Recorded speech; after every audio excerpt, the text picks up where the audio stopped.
Well, hello YouTube, and welcome back to my channel. As you probably know from my other videos, I am an owner and a lover of the Ford F150 Lightning pickup.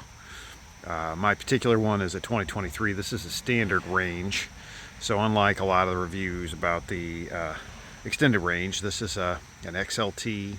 I have the max tow. I have the 9.6 kilowatt generator package. But I wanted to share with you today is a potential downside that as an owner I was not aware of. And I'm sad to report at about 1,100 miles I had to learn this lesson. So what you may be aware is, of course, the headlights and taillights are unique to this truck. A thing that I really like about the Lightning is that, it looks like a regular truck. It doesn't scream EV, although obviously there's a, logo here, little badge on the back, but generally speaking it doesn't call a lot of attention to itself, and I like that. I think the style of the truck is very handsome. It's a huge truck, and I like the look. I like the proportions, I like everything about it. But anyway, these tail lights, these guys are unique, and they do have, I don't know if you can see it here, they're marked. They've got a radar system, right? They have the backup system in play. There's a camera system. It's pretty advanced. And again, what I'm going to share with you, I guess it's not a total shock because it is a pretty advanced vehicle design. But here's what came up. My wife backing in accidentally hit the tail lamp right here. If you can see this tape. She backed into that with our e-Golf, which you can see actually reflected in the tailgate there. The e-Golf's a wonderful car. If you ever were curious about how high the driver's mirror is on an e-Golf, well, folks, it's this high. Now, the mercy is she literally didn't hit anything else. It's just this. But here's the part that I wanted to share with you. I don't know, as you consider, I always, as I'm considering a vehicle, I look at what repair costs and replacement costs run for a vehicle. And I have to tell you, I was flabbergasted to find out how much these things are. So I was quoted, and admittedly at a dealership, and it's a brand new truck. It has 1,100, not even 1,200 miles on it. I'm going to look to the dealer for, most parts within reason. Now, when I can go aftermarket, I do, but, I've got a pretty significant amount of money invested in this truck, and I'm not going to cheap out, right? So I call a dealer, and long story short, this tail lamp minus the radar hardware in here is about a $1,700 item. I hope you were sitting down to hear that. So you're like $1,700 if you manage to damage it bad enough that the sensor that's in there needs to be replaced as well. That's several $100s more.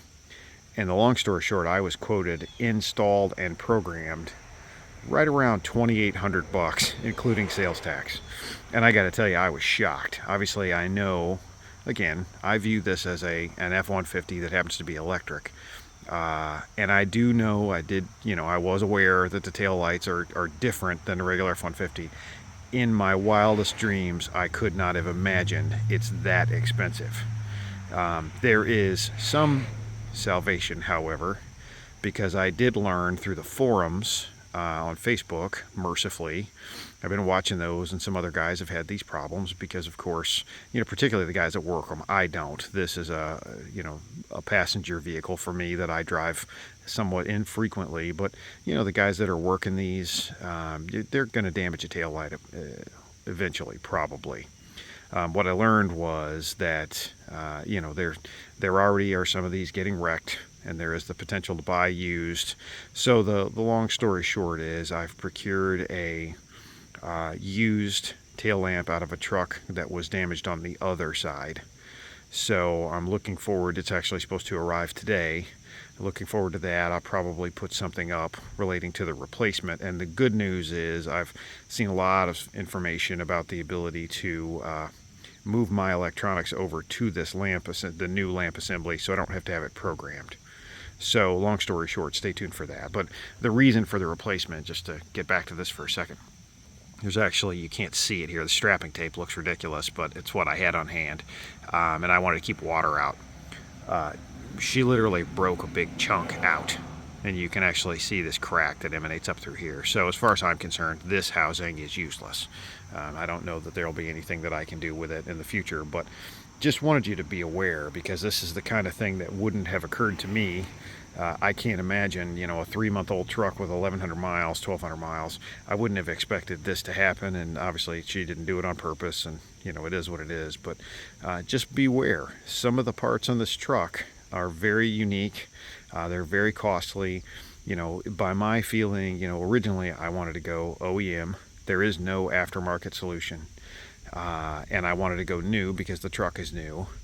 And I thought about filing an insurance claim. But, you know, I looked at the potential ramifications of that, and frankly, the impact to my insurance rates for having such a tiny claim would not be worth, you know, the savings, effectively. So I'm going to fix it myself. It'll be like it never happened, I hope. And we'll go from there. But anyway, I want to put this on your radar. If you have any questions about a Ford Lightning, I've spent a ton of time with this truck.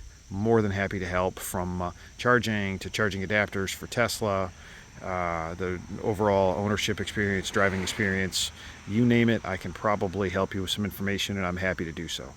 Please like, subscribe, comment down below. I'll get right back to you, and thank you for watching the channel. Have a great day.